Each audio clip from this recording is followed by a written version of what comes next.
you wanted the best, you've got the best podcast, the hottest podcast in the world. The Chris Voss Show, the preeminent podcast with guests so smart you may experience serious brain bleed. The CEOs, authors, thought leaders, visionaries, and motivators. Get ready. Strap yourself in. Keep your hands, arms, and legs inside the vehicle at all times, because you're about to go on a monster education roller coaster with your brain. Now, here's your host, Chris Voss. I'm Voss here from thechrisvossshow.com. Ladies and gentlemen, the Iron Lady sings it. That makes it official. Welcome to the big show. For 16 years and 2,300 episodes, you're bringing the Chris Voss Show. I'm not ready to say 3,200 episodes. I almost dyslexically threw the number.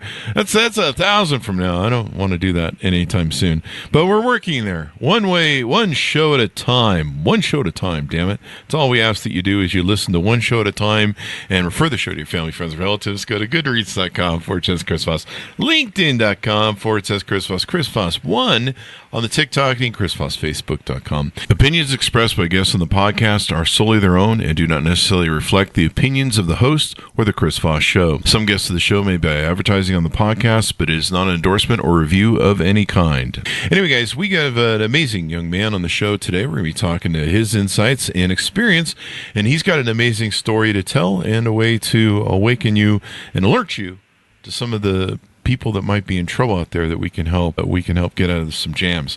He is the author of the newest book that just came out February 21st, 2025. Matthew Friedman joins us on the show. His book is entitled Awakening the Advocate, Memoir of a Modern Slavery Activist, and we'll get into some of the other deets, as the kids like to say, of his details, so that we can find out more about him. Matthew is a leading, internationally renowned global expert on modern slavery and human trafficking. An award-winning public speaker, author, filmmaker, and philanthropist, Matthew regularly advises heads of governments and intelligence agencies. As the founder and CEO of the Mekong Club, Matthew is considered the leading catalyst for anti-slavery movement in Asia business sector by captains of industry. Welcome to the show. How are you, Matthew? Very good. Super glad to be here. Thanks for the opportunity. We need you to come back to Americas because we have a huge slavery problem here. A lot of married dudes. Oh! No, I'm just kidding. Actually, I come to the United States on a regular basis, and I do presentation tours across the U.S., and a lot of people need to know about this topic. It's a topic that's super important, but not very publicized in that part of the world. Not to downplay what we're about to talk about, but we do squeeze the jokes in there. Give us your .coms. Where can people find you on the interwebs? Basically, LinkedIn for me. In fact, in Hong Kong, there's 2 million LinkedIn users. I'm number 16. Wow. Your number is 16. So, lovely. Actually, my wife is number 1. She's a lot smarter and more articulate than I am. She's also an author, and she talks about human trafficking as well. And, and you probably want to plug the I'm not sure I'm pronouncing this right, the mekongclub.org. Mm-hmm. Yeah, that's an organization that works with the private sector and helps them to understand the issue of human trafficking and modern slavery globally. Guys, there'll be a link for that on the Chris Voss Show. So give us a 30,000 overview of what's inside your book. I've been working on the issue of addressing human trafficking for about 35 years. And what I wanted to do with this particular book is to get vignettes. I have about 110 short stories. The first part of the book are testimonials from people who are trafficking victims, sex trafficking victims, forced labor victims, the perpetrators themselves, certain nuances and situations that I faced as an activist.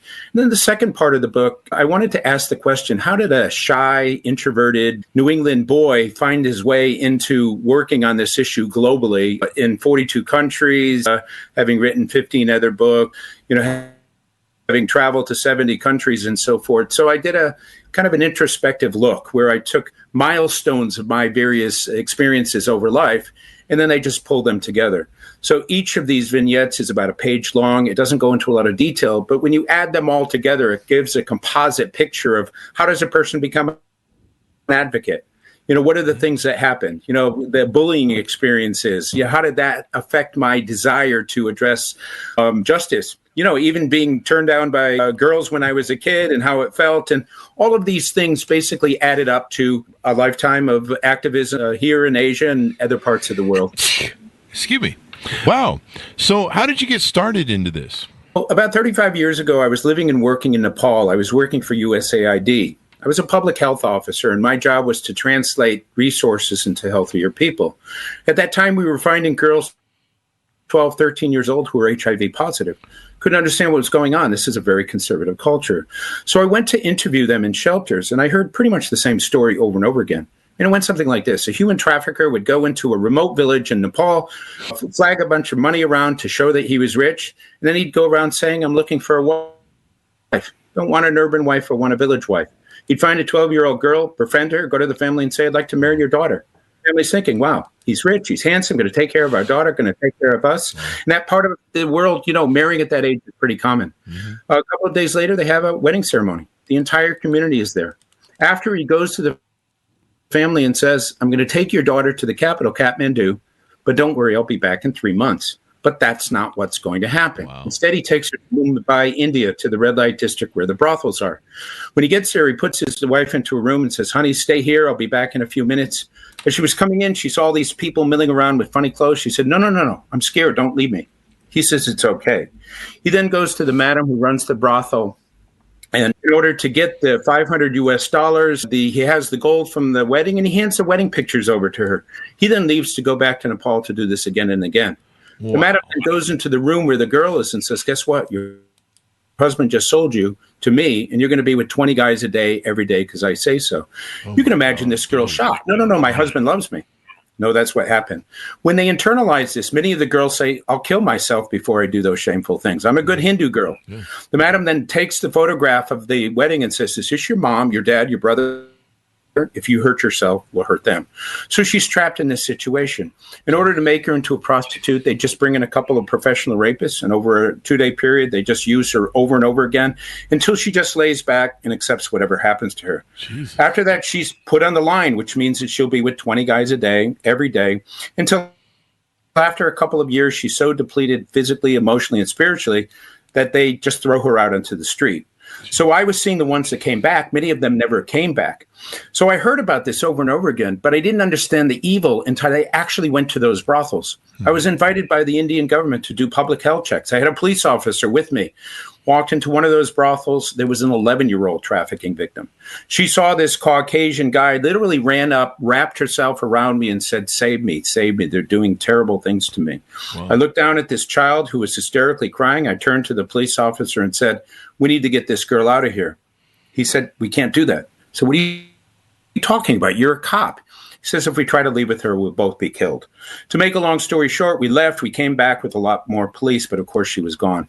Now, I tell that story because I wasn't one of those 15-year-olds that said when I grow up, I want to become an activist. Mm-hmm. But every once in a while in life, we have a test. That was my big test. I failed miserably. After that, I couldn't eat. I couldn't sleep. I kept thinking about what I could have done. And I did what a lot of activists eventually do, is surrender to the fact that now that I've been exposed to this is what I'm going to do with my life. And 35 years later, here I am talking to you. Wow. What an experience. And then when you go back, she's gone. What a horror show.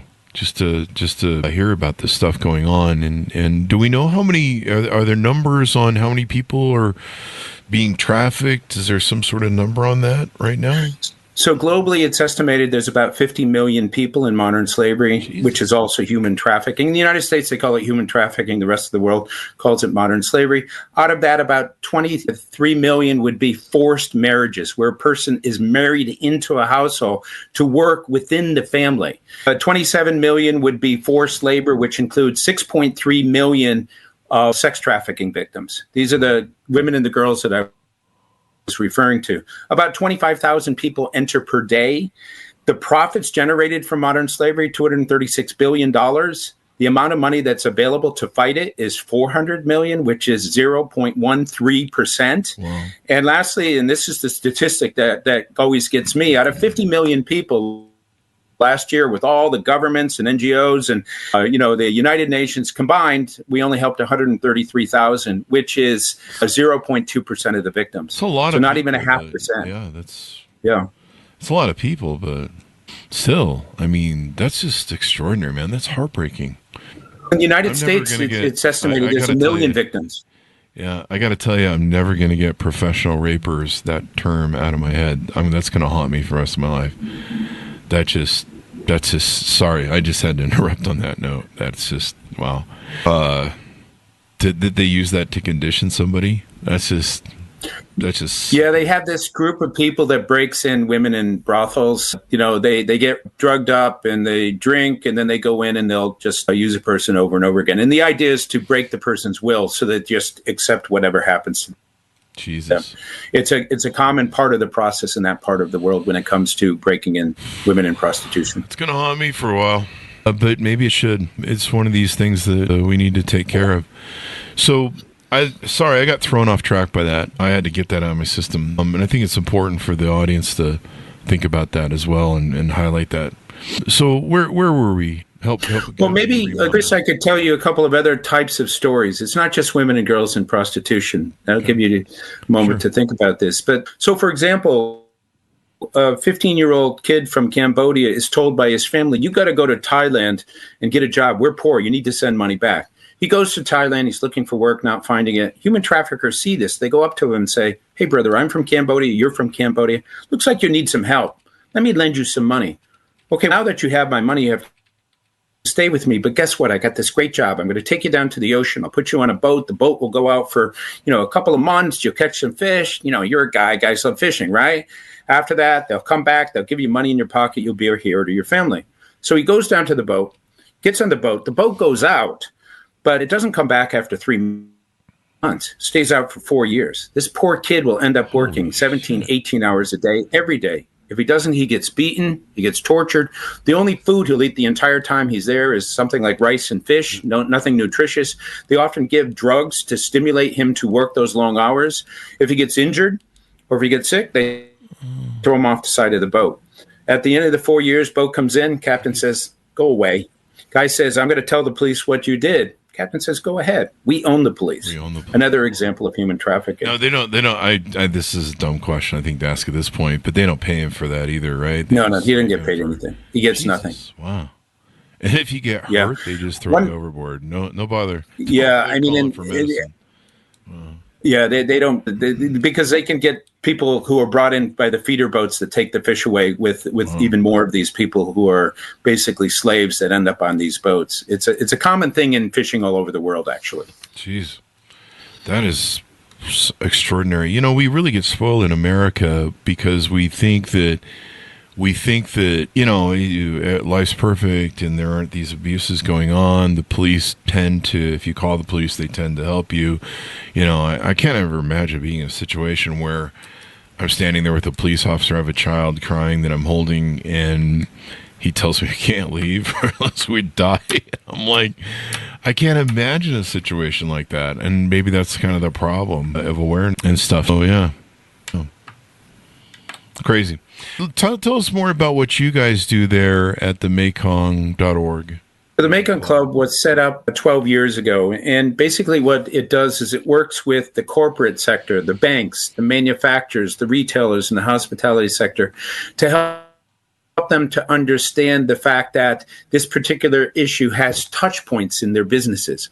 For example, the profits generated from modern slavery are $236 billion. If any of that money gets into a legitimate bank, it's money laundering and the banks get fined. There was a bank in Australia that was fined $1.3 billion because they allowed for online sexual transactions of online sexual visuals of children, being used in sexual situations. The manufacturers and the retailers have to be concerned about this because they have supply chains, and within their supply chains, there could be sweatshops. And so if an investigative journalist finds this, they can embarrass the company, and that will have an impact on their business. The hospitality sector has victims of sex trafficking that could be used within their hotels. So what we do is we identify what is a company is doing to address these issues. And if there are gaps, we provide training, consultation, whatever is required to get them to a point where they can ensure that they don't have these issues. And if they find them, they address them. And we address them in a way that ensures that these victims are taken care of. So it's an association. We have about 50 members. The largest companies in the world are associated with this. And part of the reason why we work with the private sector is the private sector is incentivized to address these things if they find it, because if they don't, bad things can happen to them. So there's a certain urgency. Isn't that a shame that the only way to get police work done is to guilt and shame companies? Like, that just seems so, I don't know. In our case, we do the opposite. We work with companies to avoid them feeling like they're going to be named and shamed. So there are some NGOs that will point out what companies are doing. They'll name and shame. But if they don't have anyone to go to, they don't know how to fix these things. And we're the go-to organization for that. Well, I'm glad you are. And I imagine you educate companies on what to look for. I mean, a lot of these companies are multinational companies, right? So that's kind of one of the elements of importance in letting them know, you know, what to do and how to do it, you know, what to watch out for in business activities they have, or maybe, I don't want to say sweatshops they run, but potential sweatshops they might be running or involved with, or maybe if they're doing business with, say, someone in Vietnam and they don't know, you know, they might be end up hiring some sort of, I guess, vendor that uses slavery in a way that they don't know about. So I guess it's really good for them to, you know, be able to identify that, et cetera, et cetera. Yeah. Wild stuff, man. It's a crazy world out there. And I'm glad you found a way to, you know, get policing done with it. I imagine, what are some countries that you find are the worst at this type of policing this, or you know, restricting it, or laws against it, et cetera, because I don't want to visit any of those countries. There's in terms of the numbers, the larger countries like the United States and actually India and China have large numbers. I think it's something like 16 million in India, 4 million in China, the United States, 1 million. So these would be people who are, you know, sex trafficking victims who are domestic people. And then you have people who cross into the United States that, because they are paying to be smuggled over, are vulnerable to be indebted and then trafficked and so forth. But, you know, then there's other states like North Korea and Iran and, you know, those kind of countries that it's very much a part of the business model to exploit people within the country. And, you know, they don't have systems and procedures to address this. But again, if we have 50 million people and the world helps 0.2%, no country is doing well. Yeah. You know, and in fact, in terms of the convictions, it's estimated there's about 500,000 criminals out there. Last year, the world convicted 6,000, which is 0.8%. And part of it is that, you know, there's just not enough people who are focusing on this. Law enforcement doesn't see this as a priority. It's a really complicated crime to go after. And so as a result of that, you know, we just don't have much push on this. The other thing is the general public doesn't know about this. And if you don't know about an issue, you don't care. If you don't care, you're not going to do anything. And so part of the reason for doing these podcasts is just to get in front of people and say, here's a problem. It's kind of not in your face, but it's out there. It's relevant. You heard that story about that girl.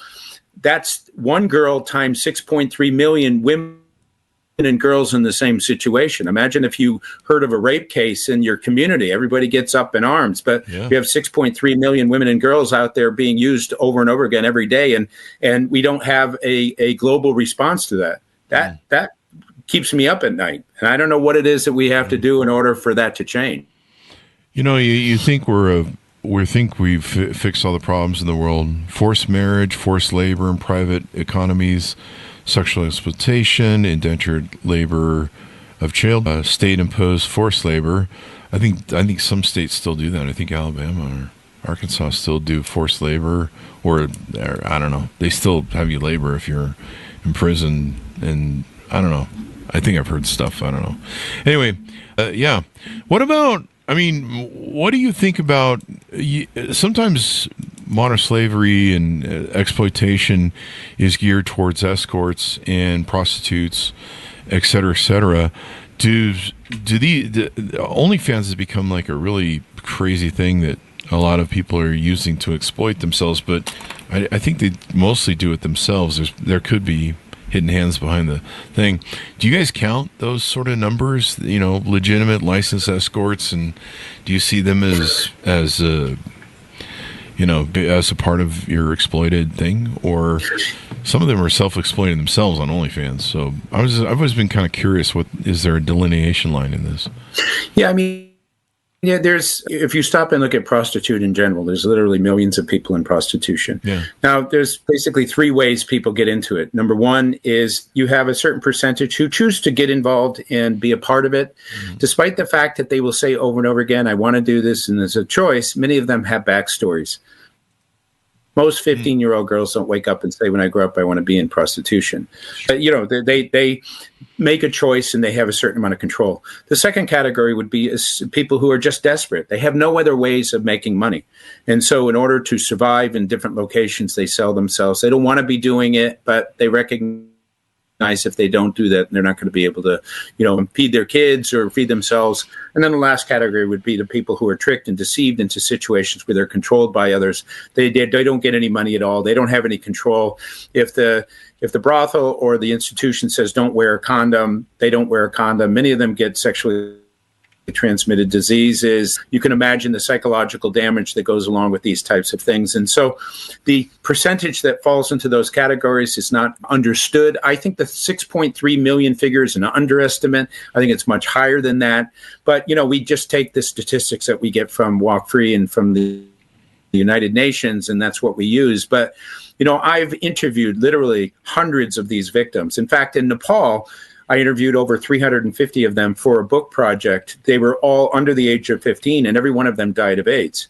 So to add insult to injury, you're tricked and deceived and taken away, forced to have sex with multiple partners over and over again, and then you die a painful death, and that's your life. Wow. And so when you interview these girls, they're like, when I look back, I didn't get married. I couldn't have kids. I couldn't, be a part of all the seasons and the festivals and grow old and, live a life that was stolen away from me. Their freedom was taken away from them. And it's a fundamental human right. All of the other freedom that we have, or human rights, are somehow attached to having freedom of choice, and that's taken away. And that's part of the reason why this is so horrific. Oh, yeah.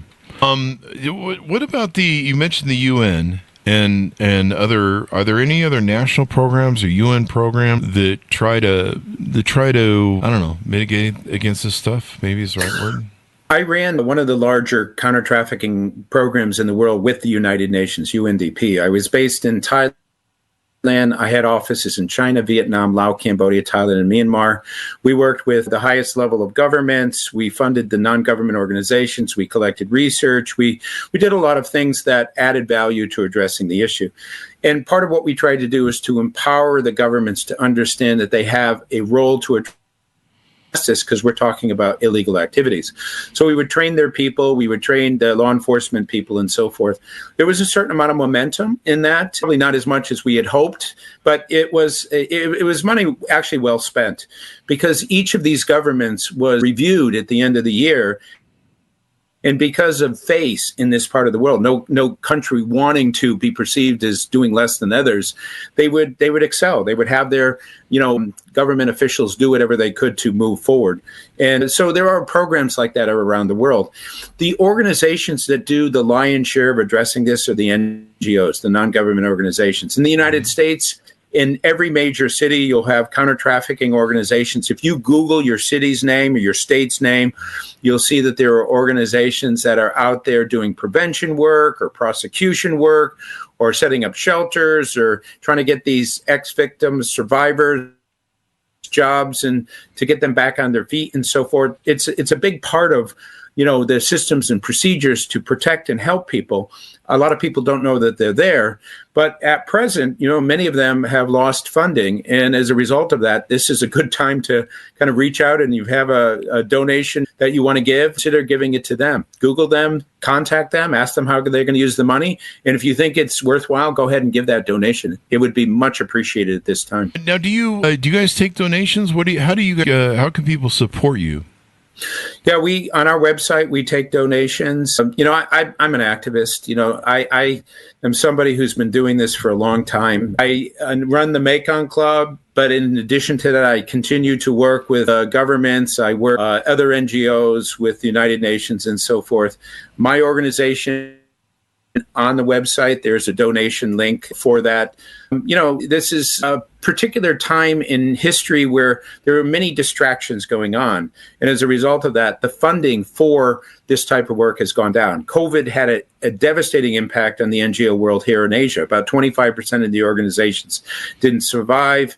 There are situations that are taking place where there's development funding cuts around the world that we're all seeing, take place. If people feel like they want to be a part of the solution, there are things that they can do.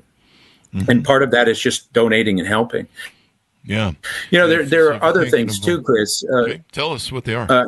I'll tell a story and this will put it into perspective. So once again, years ago when I was in Nepal, I desperately wanted to do something to address human trafficking. So I decided I was going to write a book. And I went to the shelters and I interviewed the women and the girls, went to one of the shelters and there was a girl named Geeta. And every time I approached her, she said, no, I don't want to give my story. But as I interviewed everyone else, she was sitting there listening to everything that was being said. When I finished and I was leaving, Geeta comes running up and said, I changed my mind. You can have my story. Wow. So she sat on one side of the table. The rest of us sat on the other side of the table. And over a 3-hour period, she told the worst story of rape and torture and disease and murder and betrayal. Honestly, I had interviewed many, many people. This was the worst one I ever heard. I didn't know what to say. Mm-hmm. Finally, I turned to Geeta and I said, wow, Geeta, you must be so angry at the traffickers for the horrible things they did to you. She paused. And then she said, no, I'm angry at you and you and you. She pointed at us. She said, where were you? She said that every single day she woke up praying for somebody to come and help. Nobody came. Wow. Said that she went to school till she was 12. She knew that everything out there in front of her was right out in the open. Nobody was doing anything. She said she wasn't angry at the traffickers. She said they're just bad people doing what bad people do, bad things. She said she was angry at the good people, at society for allowing a 15-year-old girl to be commercially raped 7,000 times only to eventually get AIDS. Now, I tell this story because she pretty much called us all out. She recognized that the 30, 40,000 do-gooder types like me around the world weren't able to get beyond 1%. And she recognized that everyone needs to know about this and care. So the things that you can do, one thing is just to learn about this issue. And you're learning about it right now. Yeah. But once you've heard this, go out and, read books. I have another book called Where Were You? I have the book that just came out. There are other books out there. Watch videos. Once you have that information, talk to your friends, your coworkers, your family members. Raising awareness is a big part of it. Mm-hmm. Be a responsible consumer. Before you buy branded items, go online to see if that company has a policy on this. Most big companies do. And if they do, congratulate them. They appreciate that. If they don't, you say, I like your products, but I'd feel better if you had a policy. That positive reinforcement makes a difference. You can volunteer. We have volunteers from all over the world, students and people in, corporate sectors, academic sectors. In fact, my youngest volunteer was 9 years old. Wow. She saw me in a documentary. She approached me, said, Mr. Friedman, human trafficking is terrible. I want to help. I said, you're 9 years old. She said, so what? I said, you're 9 years old. She said, 9-year-olds are the new 16-year-olds. Give me an opportunity to, prove myself. So I said, what can you do? She said, I can find anything on the internet. Oh. So I had a couple of interns, second-year law students from Ivy League schools. I gave them an assignment. They couldn't find it. Gave it to her. 2 days later, I had everything I needed. Wow. Why? Because, as human beings, we all have that secret thing that we're super good at. For some, it's public speaking. It could be writing. It could be networking. In her case, it was finding things on the internet or selling T-shirts. If you apply that to volunteerism, then it's a win-win. You benefit, that organization benefits. And again, the donations and the fundraising really makes a difference at this particular time. Oh yeah, all the great help you can do, and like you said in that story, we want to be more the good people and save these people, but geez, it's such a huge thing, and your organization helps do that. Is there there's tools and resources on your website people can utilize? I suppose if they own companies, they can try and get involved as well. Yeah, there are two things like on our website about 60% of the tools are available to any companies. We do a lot of talks for companies.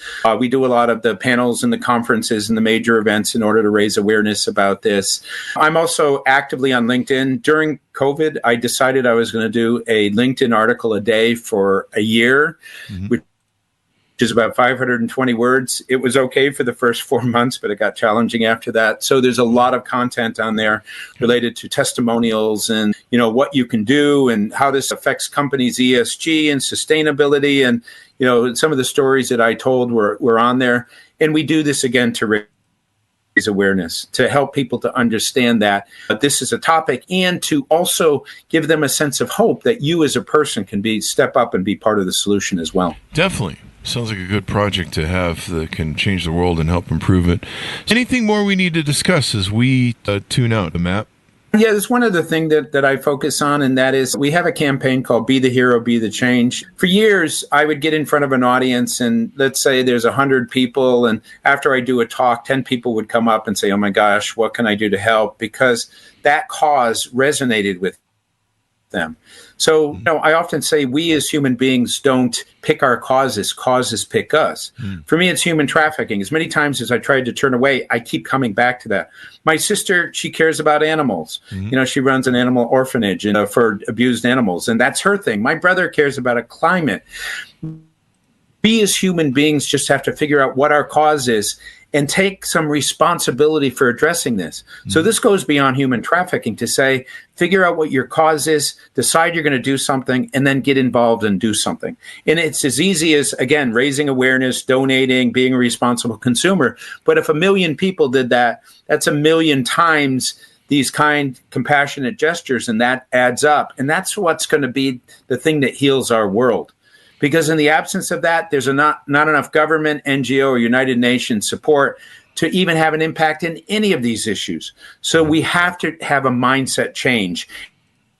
And that mindset change includes us all being a part of the solution. Definitely. It's something that needs a lot of education on people. It's stuff that needs a lot of, I see when I go places, they always have these safe zones here in America. I'm not sure how, running into a McDonald's is going to save you, but maybe I don't understand how the whole thing works. But, it's good that they're there and they let people know. I know that people have sometimes been in abusive situations, and they can usually give signals to people to, let them know that they're in trouble. So, yeah, definitely something we learned today, a lot about this stuff. It's crazy. So, Matt, as we go out, give us your .coms. Where can people find you on the interwebs to get to know you better? MaconClub.org is my organization. LinkedIn, you just search Matthew Friedman. I'm in Hong Kong now. That's where I'm based. Those are my 2 platforms. Thank you very much for coming on. We really appreciate it, and a wonderful education for us and to support a wonderful cause. Thank you very much for the opportunity. I really appreciate it, Chris. Thank you. And thanks, audience, for tuning in. Go to goodreads.com/Chris Voss, LinkedIn.com/Chris Voss. Order the book wherever fine books are sold. Out February 21st, 2025. It's called Awakening the Advocate, Memoir of a Modern Slavery Activist by Matthew Friedman. Thanks for being here, folks. Be good to each other. Stay safe. We'll see you next time. Wow. That was a